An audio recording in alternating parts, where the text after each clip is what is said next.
Hey, and welcome to Just the Tip, mini tutorials for when you just need to know one thing. There are dozens of tutorials on YouTube for getting the perfect Star Wars look for generating a hologram. This isn't that. What I've noticed is that they all seem to skip over the creating of the projector's beams. A couple of years ago at NAB, Andrew Kramer previewed this plugin they developed for The Force Awakens. It's never been released. I'm guessing it was owned by Bad Robot, or maybe Disney, or maybe there was a dispute. Ultimately, we never got it. But AK did suggest another way of creating these beams, radial blur. That was pretty cool for me to hear, as I'd used a similar approach years earlier. Okay, enough chat, here's my comp, and I've already got BB-8 in a corridor ready to project. I'm using VC Element for this and the free Star pack. I've included this still in the project download, as there's a reasonable chance you don't own VC Element. First thing I'm going to do is create a null object which I'll use to be my projector source. Go to Layer, New, Null Object, hit Enter and name it Emitter. And now drag it onto the point of your scene where you want the emitter to, well, emit from.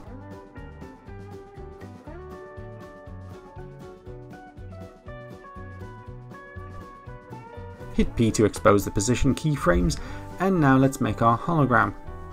Create a new comp, which is Composition New Composition, and call it Hologram. Click OK and add in your image.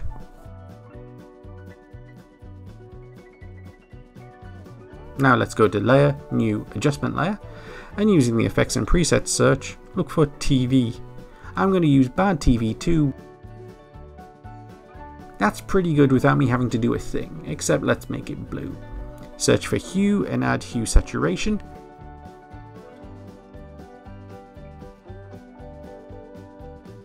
It's also available in Effects Color Correction. Check the Colorize box. Crank up the saturation to 100 and twirl down the hue controls until you get a nice Star Wars blue. Now, switch back to our BB-8 comp and drag the holo comp in.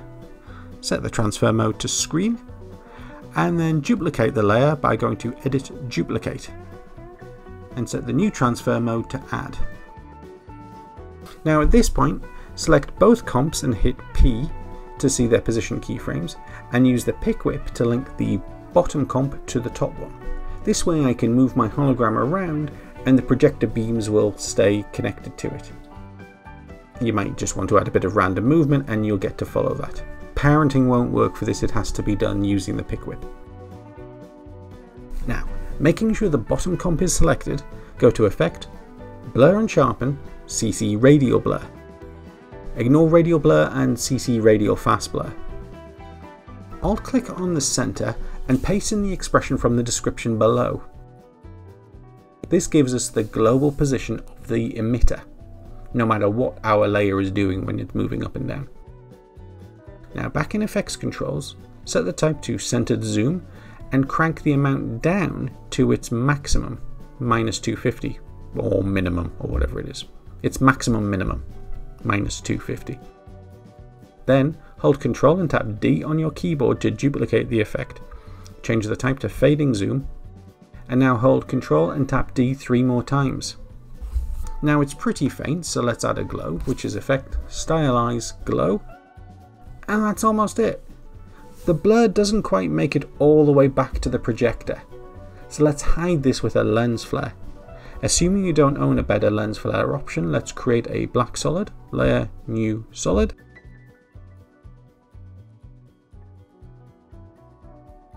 Add a lens flare by going to Effect, Generate Lens Flare. Alt-click on the flare center stopwatch and link it to the emitter null's position properties. And set the transfer mode to screen, and I chose 105mm as the lens type too. And finally, add a hue saturation to give it a bit of a blue tint.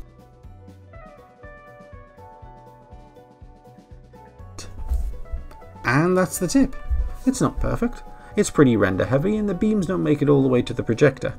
We need reverse radial for that, but that's not been released.